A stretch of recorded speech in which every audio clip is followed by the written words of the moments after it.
1051. Can I ask you a question? The first thing I thought when I heard about I'm here to be asked questions. The Rock Nation Sports, okay, that you. Okay, I didn't want to get you on your thing. I know that no, one. Don't get started. Don't get started. Okay, go. Yeah, let's all fall back. Yeah. Do you have to give up your seats at the Barclays Center? No. So you told y'all that in the open letter. That part was true. Okay, I just want to make sure. No, of course not. Right, yeah. Because you know what? I still own the building. I'm still. No, because I used to be able to go to the Nets games and sit in your seats because you never used to go to good. those. Don't worry about it. This is a selfish Jersey, question. Yeah, this is you just want to make sure you good. What kind of question is that? This question is loaded. Don't worry, you good. I'm gonna write you in 4 games a year. Okay. Can we clear up another Power 105 bet? These two were arguing about who knew Jay the longest. What? Who two? Angela Yee and DJ Envy. Okay. Nah, I definitely knew Envy before Angie. I told him I knew him before Mary J. Blige was on the hook to Can't Knock the Hustle when it was that wax. Yeah. No, I think I knew He you said longer. she used to help y'all bag up in an apartment in Brooklyn. Yeah. She won. No, when I knew you. I think I might have known you longer than Envy though. I might have. Because I should have bought that tape in. Because when I first met you, you were giving out cassettes of Dead President's single. Yeah, that was Palladium. too late by then. Yeah, I recorded. I had to record the album first. It was a single though. It wasn't a whole album. It was just a cassette. But I'm saying I had to record it. He was there first. I'm gonna just give him that. Okay, all right. Yeah, well, shortly thereafter. That's when he was DJ Shrimp. I was definitely DJ Shrimp at that time. Now, do you ever know him before me? I didn't know. Another hood question. Do you ever feel sorry for Damon Dash, man? Whenever you hear about like his financial problems and things like that. Nah, Dame's a hustler. Dame will figure it out. Like Dame, very smart guy. You know, so he'll figure it out.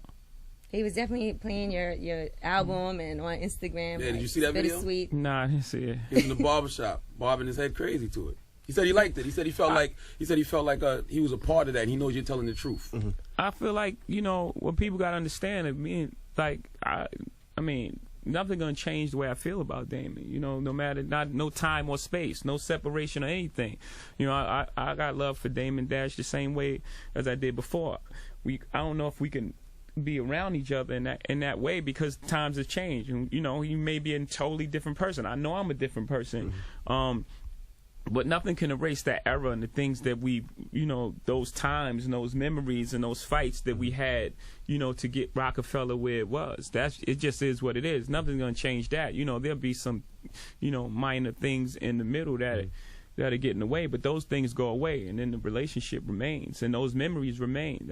We did something great. We built something that is going to be here forever, that's going to be talked about forever.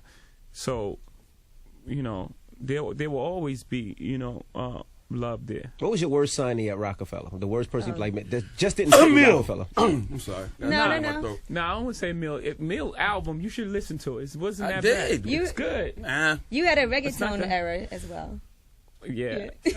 Was you really responsible for that, or was that more than? I'm not gonna put nobody on. I'll take that one. That didn't seem like Hov. That didn't seem like Hov. I'm taking that one for the team. The old dirty signing didn't seem like Hov. Yeah, I'm gonna take that. I'm gonna take all that for the team.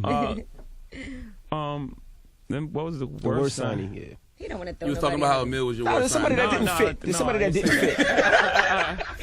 I don't. Let me think about that. And then what was the artist you passed upon that you could have had that you didn't sign? And passed on? I don't know. Was there any artist you passed on?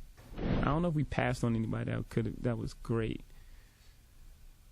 Because we signed everybody. At the end, y'all signed everybody. Y'all signed everybody. Tax write-offs. Yeah.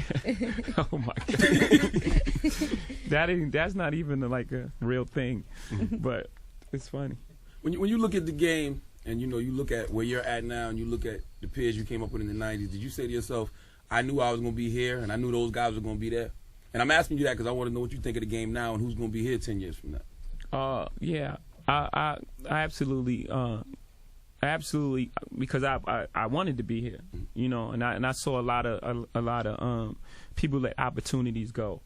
I was like, oh, he's not going to be around. Why aren't you doing this? If I had that, I'll be doing this. And I think about it in those terms. I think about it not outside of what we do. I think about it just in strategic moves when you have it and you're about to have it and what happens. And I remember one time walking in the studio and it was like a small gap and Bleak Beans. Everybody was in there, and I was like, man, I'm telling you, man, y'all got a chance right now. Just flood it, put out a lot of music because 50 Cent is coming. And you know, 4 months later, In the Club hit, and it was over. And it was just like, okay, now everybody got to sit on the sidelines and wait this tidal wave out. So like just seeing things like that. I remember when you wanted to sign Wayne before Wayne really took off. Yeah. So you have that kind of vision. So who do you see now that's going to be here 10 years from now? Have they reached the level to get a shout out?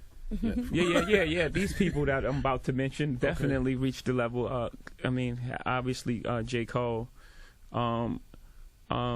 Drake, absolutely, Kendrick as well.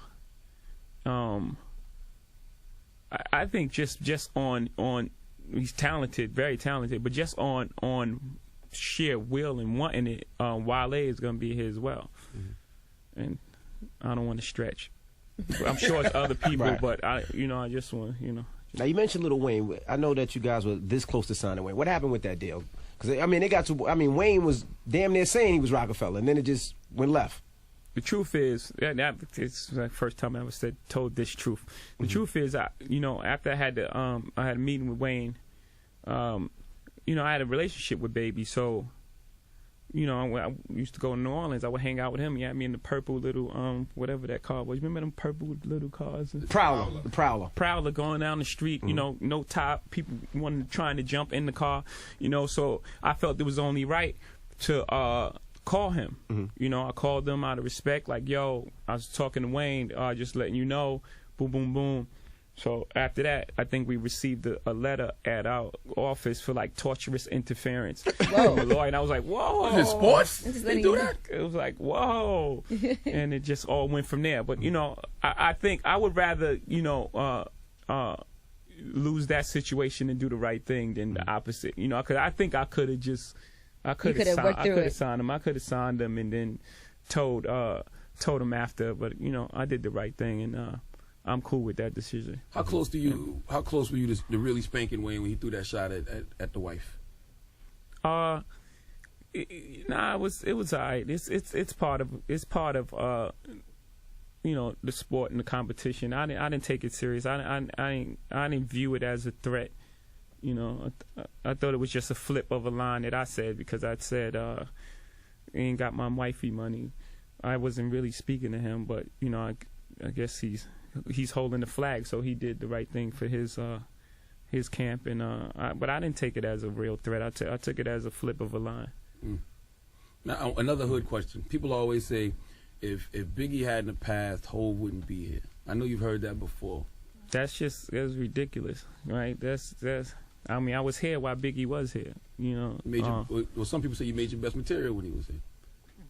Yeah, I think just us, again, like I said, still sharp and still. The way we were working and the album that we were going to create together would have only made me better, as a lyricist. So, and it's just like that's God's plan. It's God's plan. It's just like saying Biggie wouldn't be here if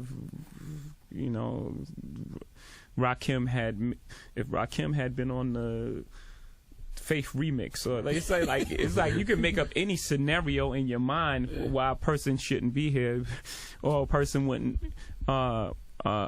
attain the success that they have. But I personally don't believe anybody could stop me. I really, that's just how I believe. And it was gonna be, I was coming. I was destined to be here, and it just is what it is. Why people can't give you that though? Why is it you got to be something else? Oh, Big was here, it wouldn't be like that. He's in Illuminati. Why can't you just be good and successful nowadays? That's a very philosophical question, because you have to. I can only assume, right? I can only assume, because I don't know the answer to that, except that sometimes people's success, make people feel, instead of saying, "Wow, that person's successful," and I'm inspired. Well, some people are. Some people are like, that person's successful. I'm a strive, and I'm gonna be exactly where they are. And some people are just like, they got the reverse attitude, like their success means my failure. So I hate that success. So I have to make some kind of explanation of why they're here and why they shouldn't be here, and then why they wouldn't be here if this person was here. Who thinks like that? If you take that long to think, if you take that long, it's not just black. That's more so in hip hop, black culture. If you take that long to think about someone why they shouldn't be here, then you're good, and you should be doing something with that intelligence. Right? You should apply that intelligence to something else. Absolutely. Right? If you like that person would be here, you're like a scientist. You should really be figuring out some that can help us in the world. Now, for you moving into sports management, does it feel to you like a lot of people don't want you to succeed because they're saying that's a really tough business? There's a lot of agents that feel like, well, what does Jay-Z know about sports management? And he hasn't done this and he hasn't done that. Yeah, but they have that thing that that belief that you can only do one thing. You know, we don't have that. We're not inflicted with that disease. You know, I can walk and chew gum. You know, it's like it's insane to even say that. What does he know about sports? It's like everything, more than you. You know, and as far as business, those guys have been they've been sitting around just doing the typical thing, right? They get an artist, right? Sometimes, you know, however they acquire the artist. I don't want to do that to them. However they acquire the artist, the athlete, they get them, and then they knock on the same doors. They go to Nike, you know, they do the contract, and they sit back. They don't do anything else. Right. So they've been sitting around for 20, 30 years just not doing anything. Same formula. Yeah, so me coming, that's a problem for them because now they have to go to work. Now they have to wake up. Now they have to do things. So they don't want me around because now they have to do something for these athletes. And my whole thing is, you know, for the most part, I'm going to do more for the athlete than they're going to do for me and at the end of the day. But I do this because it's an extension of the bigger goal. The bigger goal is to, you know, for all artists to get their just due. Not these guys not to get half-ass agents or people who rob them or people don't care about their finances. They don't even care about that. That's why those guys go broke in 4 years. It's like a shame. Right. Like this, it's the average is 3 to 4 years. We're talking about guys who signing for $90 million, $86 million are broke in 4 years. That's terrible money management. But because these guys don't care, they just taking whatever is going to get them a check, and they're not even worrying about all that. We're doing all of that.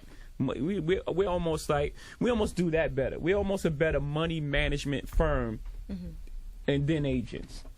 Yeah, that's been an ongoing problem with sports, with athletes going broke. NFL, that's their representation, not caring about artists as well too. But then you have people who will say, "What does Jay-Z know about money?" Yeah, right.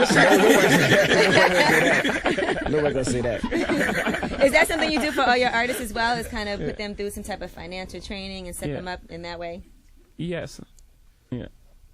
When Master P was here, he said he would never do the sports agency thing again because athletes are too spoiled and there's really no money in the thing. But I mean, I hear you saying it's a bigger purpose. You want to teach people how to keep their money, basically. Absolutely. Because it don't make you any. Yeah.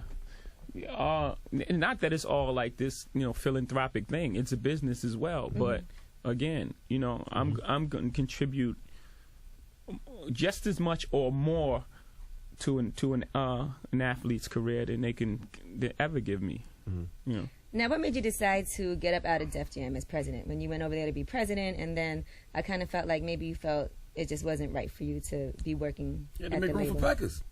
Yeah, Packers is coming up. Packers is coming. You know, more so, I wanted to do more. I wanted to do more things than to make music. You know, and in that position, I was in a position to foster artists' careers and just make money. And you know, I was knocking on the doors of all the powers that be. It was like, yo, you understand? Like, I can do more. Before this, you know, Beats by Dre and all that, I could do things like that.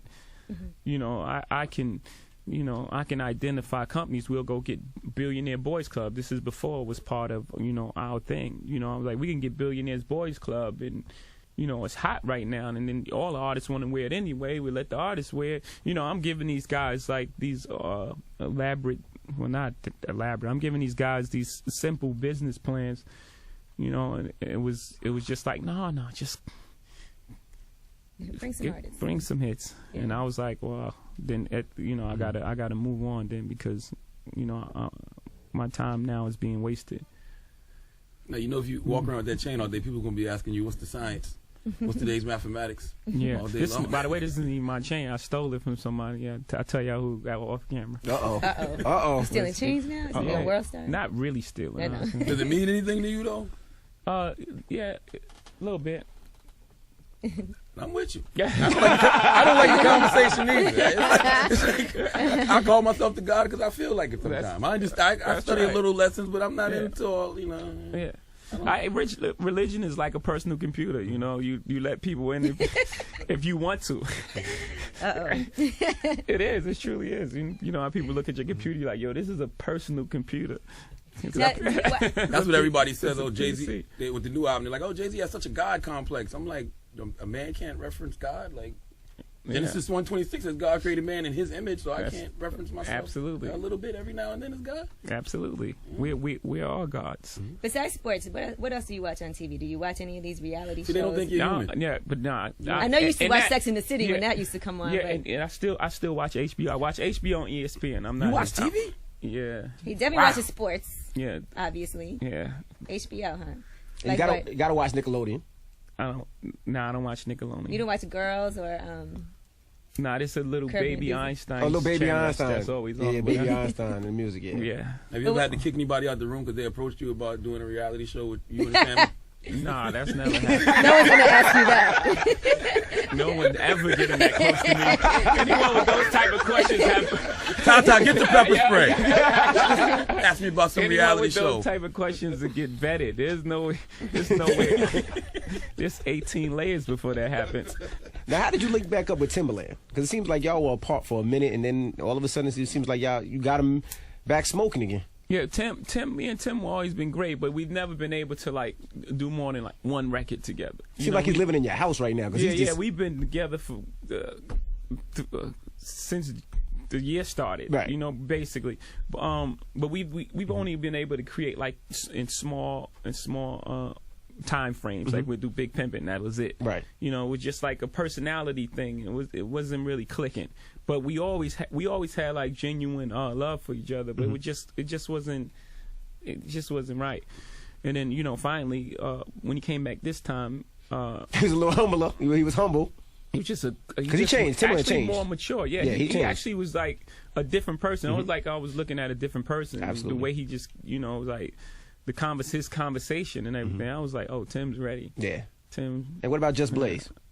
What? How's Just Blaze? Because we heard that you was working with some stuff with him, and we just haven't heard anything as of yet. He said he wants to know why Just Blaze isn't on the new album. That's what he said. Yeah, we just didn't find that zone. And plus, the thing with me with Just Blaze and I was we really have records that people really care about submitting. You don't know the PSA. So when we're trying to make music, we're trying to beat that. Right. So it's not like a blank sheet when he walks in the room. With Timberland, we make Big Pimpin' and Dirt Off Your Shoulders. We can always, those are hit records. We can always find a zone. These are records that are like actually the foundation to my career. So we're in there trying to beat those, and that's gonna be hard. That's hard for us to do, and that takes time. And I'm not in one place, and he's certainly not focused as well. He's doing his his DJ thing, and whatever he's working on, and so it's hard to. We need time. So just get focused out there, just. Have you ever thought? Me too. I'm not just putting it on him. We both need to focus if we're gonna do something that's gonna stand up to those records. Have you ever thought about doing any charity and doing like a Rockefeller reunion? Like with the state property. He said do a charity. Beanie Siegel, free. I'm not really into those. Truly, the past is the past. We'll do shows together like Philly and last year and things like that where it makes sense. But I'm not really trying to recreate the past.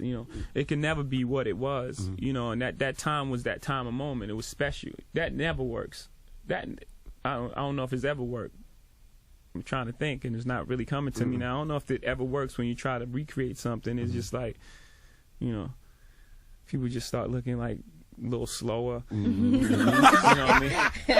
The moves ain't the same. You know what I'm saying? Like you're doing the same moves, but they're a little. It's like. Also, Justin Timberlake, he He did an interview and said he asked you to be on the record a while ago, and you kind of was like, nah, it's not that time. Next album. And he was like, I'll never use Jay again. And then maybe a couple months later, we heard, his record with you on it. So did y'all have to talk about that first? Like, Jay, you played me. Like, Or nah, it was just... Nah, it's everyone has to respect everyone's choice and time. It just wasn't the time for us to link up yet. And the time is just now. But it was no real deep conversation about it. We just was in the studio and we just made some music. Another hood question. Young Chris, your former artist, how much did he influence you? Because a lot of people say you took his style or he took yours. I've made record. With all due respect to Chris, he was an amazing artist. He did amazing things. But the music is there. I made records before Chris and after him. So I don't even know how to answer that. It's like the weirdest thing in the world to me. Like, I don't know. You've heard this stuff before, though. Yeah, of course. Okay, No. I've heard it. Sean just over here. I don't want to get fired.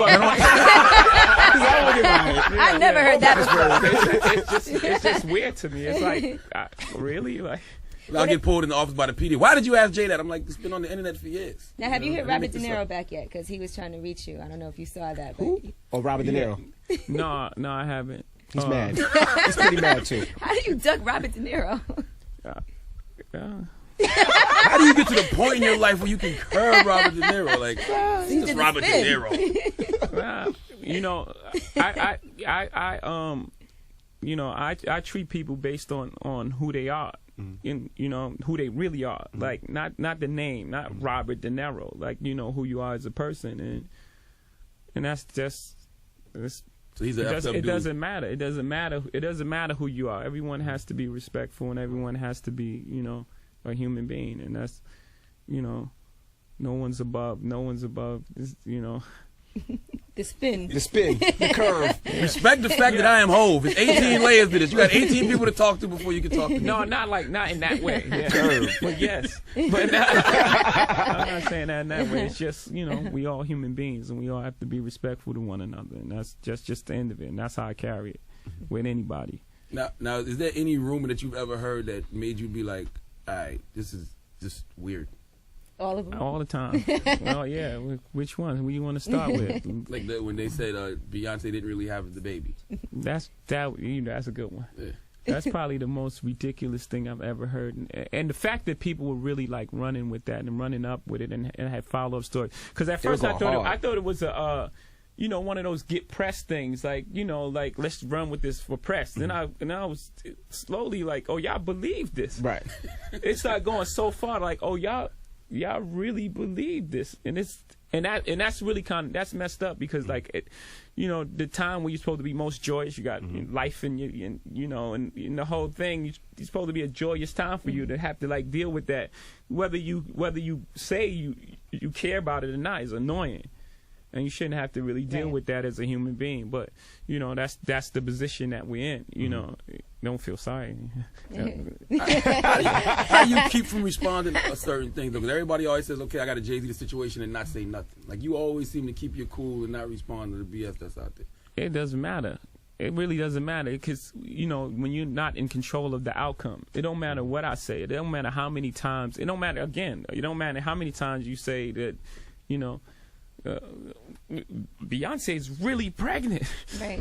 People gonna believe what they want to believe anyway. So why waste my time? And sometimes you respond to something that brings way more attention to it, too. That too, and it's just it goes into another space, and then you just like, oh, y'all not listening to me. Right. But then you'll have somebody that'll say to you, Jay-Z, how do you know Beyonce's pregnant? Yeah.